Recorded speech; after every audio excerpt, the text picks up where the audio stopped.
Yes, ma'am. How did the life lessons that you learned from the death of your son, I know it's a different situation, and the illness that you encountered, how did it prepare you or help you in some way to have an extra strength that the average person probably didn't have? I don't think I have a single bit of extra strength. I honestly believe that. Okay. The question was how the experiences that you went through with the death of Wade and the breast cancer. How did that translate into having extra strength to meet the challenges that you faced? Is that basically a restatement of what you said? And I don't think I have any extra strength, honestly. And you know, I say that I'm not being self-deprecating. I ask people for help when I need it. If you read this book, you will see.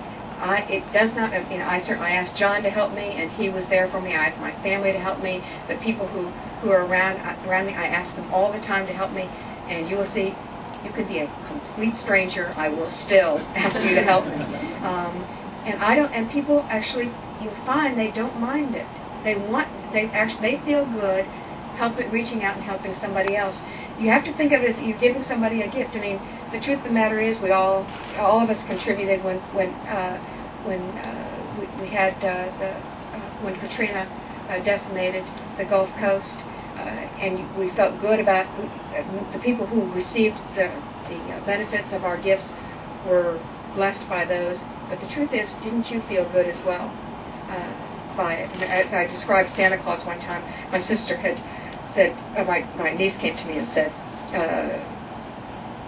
Mom said that you would tell me. She had promised to always tell me the truth, and when I asked her if there was a Santa Claus, she said, go ask your Aunt Beth. And I said, I thought that the Santa Claus was the personification of the good feeling you get when somebody else opens your present. I mean, when somebody else opens your present, aren't you just waiting to see how they're going to respond? Don't you? I mean, you have almost more anticipation watching that happen than you do opening your own gifts. That's what happens in real life, but we don't sometimes translate it to that.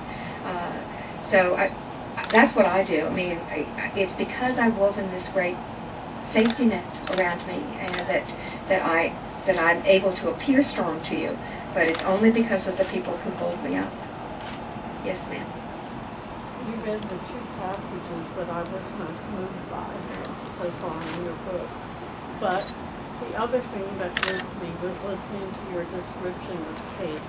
I wonder whether she also developed this community that was supportive to her. The question was that I'd read the two passages that had most moved her as she read the book, but she was also moved by my description of Kate, who is our oldest daughter. She's now 24. She was 14 when Wade died, and she wanted to know whether she'd also built a community around her. Having moved around my whole life, I did have these friends from all over, but they really were from all over. So sometimes if you needed to cry on somebody's shoulder, there might not be an actual shoulder there for you to cry on. She had lived in the same town since she was born, in the same house. And those people came and encircled her. I do worry sometimes that she felt like she needed to be strong for us. She needed to be Jacqueline Kennedy if we were falling apart, to show that take care of yourself, Mom and Dad. I'm going to be fine. And I still worry about that today. But I do know that she has people to whom she can go. It's not to us as much as I wish, but I understand why she doesn't want to seem crippled to us. But she does have that community, which is a great gift that by being able to live in one place for so long gave her. Yes, sir. Linda, what kind of first lady will you be? Yes, we're dying to know. I think I answered this in Time magazine. I'm playing Monopoly on the floor with the children. There are a lot of things that I care about, and you'll see that in here. One of the things, actually, military families is a huge thing. I talk about the Learning Lab after school program in the book that we started after Wade died, and after school programs are enormously important, and I would advocate for them. But the military community is also near and dear to my heart.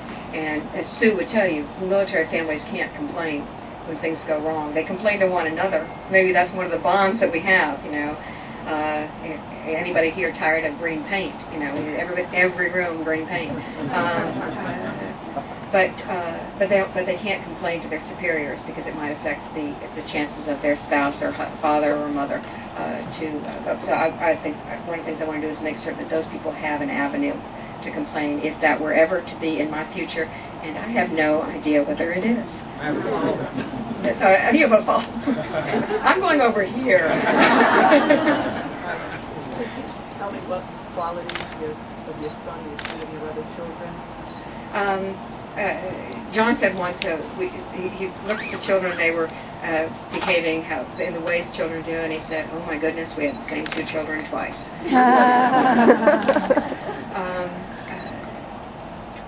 Jack in particular, our youngest, the boy, Wade was the oldest, so it's not a birth order thing, is extremely loving, extremely accepting of everyone. And I see that sort of willingness to let everybody in, never to try to take the limelight himself. One of the best things that I ever saw Wade do, and then I saw Jack do as well, is sitting on the bench in a Y basketball game, applauding like crazy because somebody else has done something great. That's I wish I could say that they did both because I taught them. I taught neither of them.